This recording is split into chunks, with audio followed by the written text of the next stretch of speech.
بسم اللہ الرحمن الرحیم۔ السلام علیکم دوستو۔ ایک یونانی شاعر ایسکیلس کا قول ہے کہ جنگ میں سب سے پہلا نقصان سچ کو پہنچتا ہے۔ دنیا میں بے شمار جنگیں لڑی جا چکی ہیں اور جنگوں کے بارے میں مشہور ہے کہ جنگ میں سچ کو چھپایا جاتا ہے، اور مغربی میڈیا کے لیے یہ سچ چھپانا کوئی مشکل کام نہیں، کیونکہ سارا دجالی میڈیا ان کے قبضے میں ہے اور وہ جب چاہیں جیسے چاہیں ایک خبر کو جھوٹ بنا کر دنیا کے سامنے پیش کرنے کی صلاحیت رکھتے ہیں۔ ایک ایسا ہی سچ آج کے اس نازک دور میں بھی سامنے آیا ہے، جس کو چھپانے کے لیے یہ دجالی میڈیا سرتوڑ کوشش میں مصروف ہے۔ لیکن اللہ جب کسی بات کو ظاہر کرنا چاہے تو کوئی طاقت اسے روک نہیں سکتی۔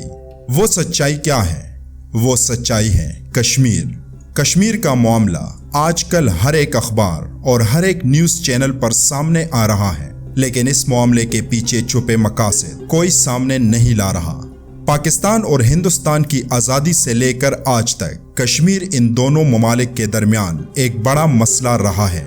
کشمیر جو کہ ایک مسلمان اکثریت علاقہ ہے، سالوں سے انڈیا کے قبضے میں ہے، اور حال ہی میں انڈیا نے ایک ایسا کام کیا جس سے کشمیر کی خصوصی حیثیت خطرے میں پڑ گئی ہے۔ بھارتی وزیر اعظم نریندر مودی اور ان کی ہندو قوم پرست سیاسی جماعت بھارتیہ جنتا پارٹی نے بھارتی آئین میں ترمیم کر کے کشمیر کی خصوصی حیثیت کو ختم کر دیا ہے، اور مودی حکومت نے بھارتی آئین کے آرٹیکل 35A کو بھی ختم کر دیا ہے، جس کے بعد بھارتی شہری کشمیر میں بھی جائیدادیں خرید سکیں گے۔ بھارت نے جو کرنا تھا کر دیا۔ سوال یہ ہے، اب آنے والے دنوں میں کیا ہونے جا رہا ہے؟ کیا غزوہ ہند کا آغاز ہونے جا رہا ہے؟ کیونکہ کشمیر میں آج جو صورتحال بن رہی ہے اسے دیکھ کر یہی اندازہ ہو رہا ہے کہ انڈیا کشمیر میں کچھ بڑا کرنے جا رہا ہے، جس کی اس نے پوری تیاری کر لی ہے۔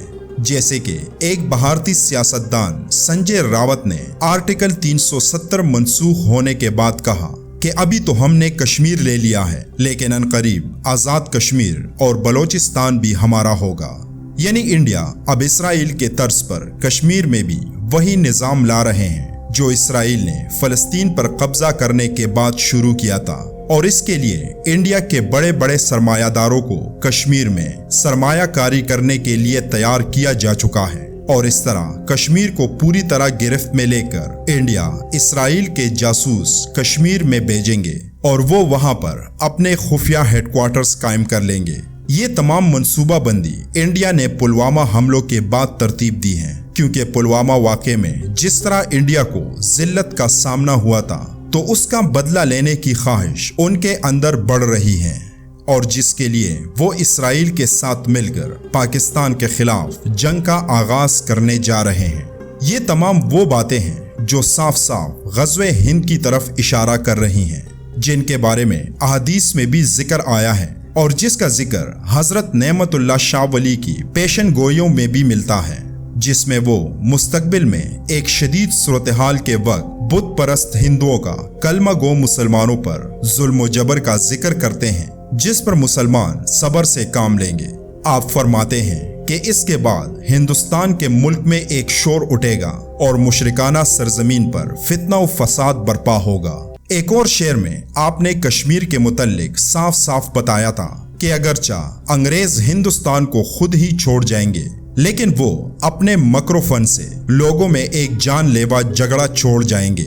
یہ وہ حالات ہیں جن کو ہم اپنی آنکھوں سے دیکھ رہے ہیں، لیکن اس کے بعد کیا ہوگا؟ ایک اور شعر میں آپ فرماتے ہیں، ان کی ذلت کے بعد اللہ تعالیٰ کی رحمت سے نصرت اور امداد پڑوسی ملکوں سے ظاہر ہوگی، اور منگول لشکر شمال کی جانب سے مدد کے لیے آئے گا، اور ایران والے اور ترکی والے بھی مددگار ثابت ہوں گے۔ یعنی ترکی کے عظیم اسلامی حکمران طیب اردگان بھی اپنی افواج پاکستان کی مدد کے لیے بھیج دیں گے، اور یہ کسی ترک سلطان کی جانب سے ہندوستان پر پہلا حملہ ہوگا۔ دوسری طرف وہ اصل ہیرو منظر عام پر آئے گا جو مسلمانوں کی فتح کا باعث بنے گا۔ پھر فرماتے ہیں کہ چترال، نانگا پربت، چین کے ساتھ گلگت کا علاقہ مل کر تبت کا علاقہ میدان جنگ بنے گا، اور ترکی، چین اور ایران والے اکٹھے ہو جائیں گے اور یہ سب تمام ہندوستان کو غازیانہ طور پر فتح کر لیں گے۔ یہ چیونٹیوں اور مکڑیوں کی طرح راتوں رات غلبہ حاصل کر لیں گے۔ میں اللہ تعالیٰ کی قسم کھاتا ہوں کہ مسلمان قوم فاتح ہوگی۔ اس کے بعد فرماتے ہیں کہ سرحد کے غازیوں سے زمین مرکت کی طرح لرزے گی، وہ مقصد کے حصول کے لیے دیوانہ وار آئیں گے۔ برٹش دور کے شمال مغربی سرحدی صوبے کا نام لے کر شاہ صاحب نے اس خطے کے مجاہدین یعنی پٹھانوں کی بہادری کی تعریف کی ہے۔ پھر فرماتے ہیں کہ اسی دوران ایک بڑی عظیم جنگ لڑی جائے گی۔ اس جنگ سے ایک عالم کا قتل بغیر شک و شبہ ظاہر ہوگا۔ شاہ غربستان ہتھیاروں اور اسلحے کے زور پر فتح حاصل کرے گا، جبکہ کافر قوم کو ایسی شکست سے دوچار ہونا پڑے گا جو کسی کے وہم و گمان میں بھی نہ ہوگی۔ فریضہ حج کے بعد اور عید الفطر کی نماز سے پہلے مسلمان ان تمام علاقوں کو حاصل کر لیں گے جو ان کے ہاتھوں سے نکل چکے ہوں گے۔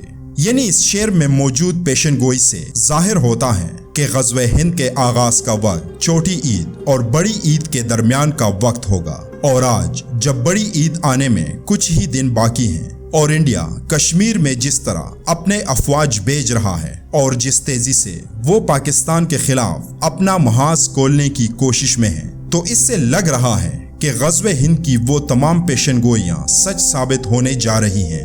لیکن یہاں ایک اہم بات کی وضاحت ضروری ہے کہ ضروری نہیں کہ آج سے ہی ایک بڑی جنگ کا آغاز ہو جائے، بلکہ غزوہ ہند کے مارکے کے لیے حالات بن رہے ہیں اور جس کی شروعات ہو رہی ہیں، جو مستقبل میں کبھی بھی پیش آ سکتا ہے۔